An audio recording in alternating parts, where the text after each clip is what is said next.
Welcome to T4 tutorials. आज की इस वीडियो में हम देखेंगे वर्चुअल क्लास से related MCQs। Object oriented programming की हमारी ये MCQ सीरीज़ चल रही है और अगर आपने ये वीडियोस नहीं देखी अभी तक तो आप इन वीडियोस को देखें ताकि आपका कोई भी टेस्ट है MCQs टाइप का तो वो आपका टेस्ट पास हो सके। इसके अलावा इंटरव्यूज़ में भी ये वीडियोज़ आपकी हेल्प करेंगी। तो पहला MCQ है कि virtual base class solves the problem of redundancy occurring in which of the following inheritances।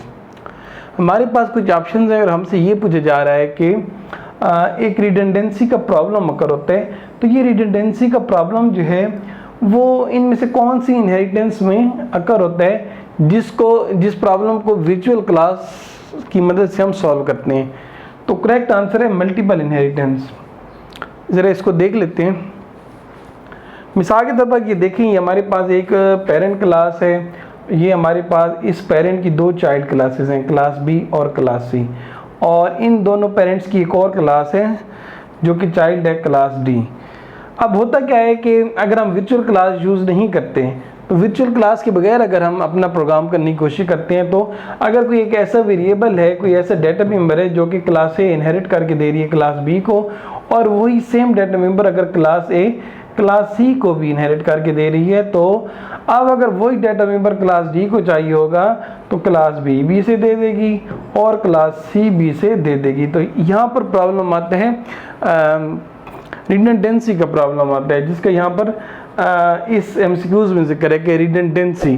तो रिडंडेंसी का प्रॉब्लम तब आता है जब मल्टीपल इनहेरिटेंस होती है, जैसा कि मैंने आपको यहाँ पर दिखाया। ये मल्टीपल इनहेरिटेंस होती है ना, अगर आपको याद हो कि जब एक क्लास के एक से ज़्यादा पेरेंट होते हैं जिससे बोला जाता है multiple inheritance.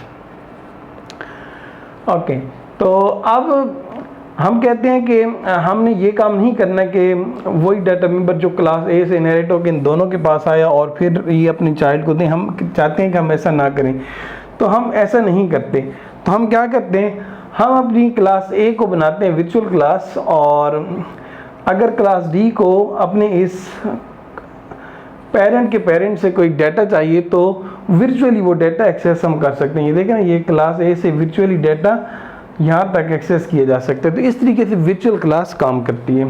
When we use multiple inheritances, then how many instances of a given class appearing in an inheritance hierarchy? हमसे ये पूछा जा रहा है कि अगर वर्चुअल क्लास के बगैर हम मल्टीपल इनहेरिटेंस यूज़ करते हैं तो वहाँ पर कितने इंस्टेंसेस होते हैं। जिस तरह से यहाँ पर देखें, हमारे पास क्लास ए का एक डाटा मेंबर है जो कि इंस्टेंस कह लें, जो कि हमने इनहेरिट करके क्लास बी को भी दिया, क्लास सी को भी दिया, और अब क्लास डी को वही वाला डाटा मेंबर चाहिए। तो अब यहाँ पर देखेंगे मल्टीपल होंगे, यहाँ से भी वो डाटा मेंबर शेयर होकर आएगा, यहाँ से भी शेयर होकर आएगा, और अगर इस क्लास की पेरेंट क्लास कोई और क्लास होगी तो वहाँ से भी शेयर होकर ही आने लग जाएगा। तो यहाँ पर हमारे पास जो करेक्ट आंसर है वो है मल्टीपल, कि मल्टीपल इंस्टेंसेस होंगे। What is the syntax of virtual class? Virtual class का सिंटेक्स क्या है? तो करेक्ट आंसर है बी। इसके लिए हम क्या करते हैं, वर्चुअल क्लास के लिए हम क्लास का कीवर्ड लगाते हैं, क्लास का नाम लिखते हैं। ये हमारी पेरेंट क्लास होगी। अच्छा, इसका और फिर इसके बाद हम क्या करते हैं, अपनी कोई चाइल्ड क्लास बनाते हैं। जिस तरह की मैंने क्लास बी एक चाइल्ड क्लास बनाई है, और फिर हम लिखते हैं पब्लिक का कीवर्ड लगाकर हम लिखते हैं वर्चुअल ए। अब इसका मतलब क्या हो गया कि हमने क्लास ए एक पेरेंट क्लास बनाई है और क्लास बी हमने उसकी चाइल्ड क्लास बना दी है। मिसाल के तौर पर यहाँ पर इसका मतलब ये हो गया कि मैंने एक क्लास ए बनाई और उसकी मैंने एक चाइल्ड क्लास बनाई क्लास बी, ये क्लास बी हो गई इस तरह से। अच्छा, फिर इसका सिंटेक्स आगे क्या है कि मिसाल के तौर पर मैंने एक और क्लास सी बनाई और मैंने पब्लिक रखते हुए उसे वर्चुअली एक पेरेंट दिया ए। बात करने का मतलब क्या होगा कि एक और क्लास मैंने क्रिएट की सी और इसका भी पेरेंट है ए। फिर मैंने क्लास डी बनाई, क्योंकि हम वर्चुअल क्लास का कॉन्सेप्ट देखने जा रहे हैं ना, तो उसमें कम से कम ऐसा तो होना चाहिए ना कि 3 लेयर्स होनी चाहिए, एक लेवल, 2 लेवल और एक तीसरा लेवल भी होना चाहिए। तो यहाँ पर मैं अब क्लास डी बना रहा हूँ जिसका मैंने 2 पेरेंट रखने हैं, एक डी, एक क्लास बी और एक क्लास सी। तो ये देखिए, ये मैंने क्लास डी बनाई और इसका मैंने एक पेरेंट बी को बनाया और एक पेरेंट मैंने सी को बनाया। तो ये है जिसका correct answer. Which class is virtual class, हम किस क्लास को वर्चुअल क्लास बनाते हैं, पेरेंट क्लास, चाइल्ड क्लास या कोई और क्लास। तो करेक्ट आंसर है पेरेंट क्लास। हम पेरेंट क्लास को ही वर्चुअल क्लास बनाते हैं। मिसाल के तौर पर यहाँ पर देखिए, आपको मैं एक एग्जांपल दिखाता हूँ। यहाँ पर ये देखिए, हमारे पास एक क्लास है T4 ट्यूटोरियल्स 1 के नाम से, और एक चाइल्ड क्लास हमने बनाई है T4 ट्यूटोरियल्स 2, और एक और क्लास बनाई है चाइल्ड क्लास जिसका नाम है T4 ट्यूटोरियल्स 3। अब इन दोनों क्लासेस के मैंने पेरेंट बनाए हैं, इस क्लास को मैंने पेरेंट बनाया है ट्यूटोरियल्स 1 को, और अब ये दो चाइल्ड क्लासेस हो गई और इनका पेरेंट हो गया ये। अब मैं कर क्या रहा हूँ कि मैं कह रहा हूँ कि मैंने एक और क्लास बनाई है T4 ट्यूटोरियल्स 4 के नाम से, और इस क्लास के मैंने दो पेरेंट बना दिए। कौन कौन से, ये भी और ये भी।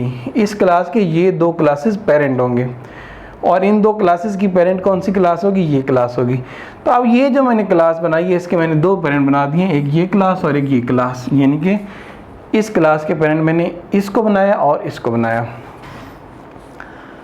तो अब हमसे जो पूछा जा रहा है, हमसे सवाल ये पूछा जा रहा था कि which class is a virtual class. तो यहाँ पर देखें कि हमने किस क्लास को वर्चुअल क्लास बनाया है।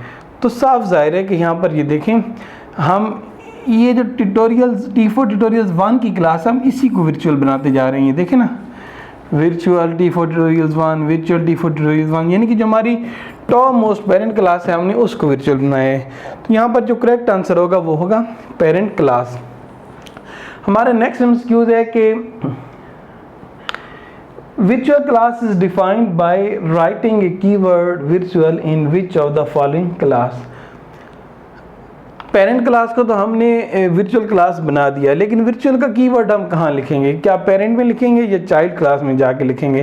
तो करेक्ट आंसर है डिराइव्ड क्लास, कि हम डिराइव्ड क्लास में जाकर वर्चुअल क्लास का जिक्र करते हैं। जिस तरह से यहाँ पर ये देखें, ये हमारी पेरेंट क्लास थी T4 ट्यूटोरियल्स 1, और ये T4 ट्यूटोरियल्स 2 हमारी चाइल्ड क्लास थी। तो हमने चाइल्ड क्लास के अंदर रहते हुए इस पेरेंट क्लास को वर्चुअल बनाया।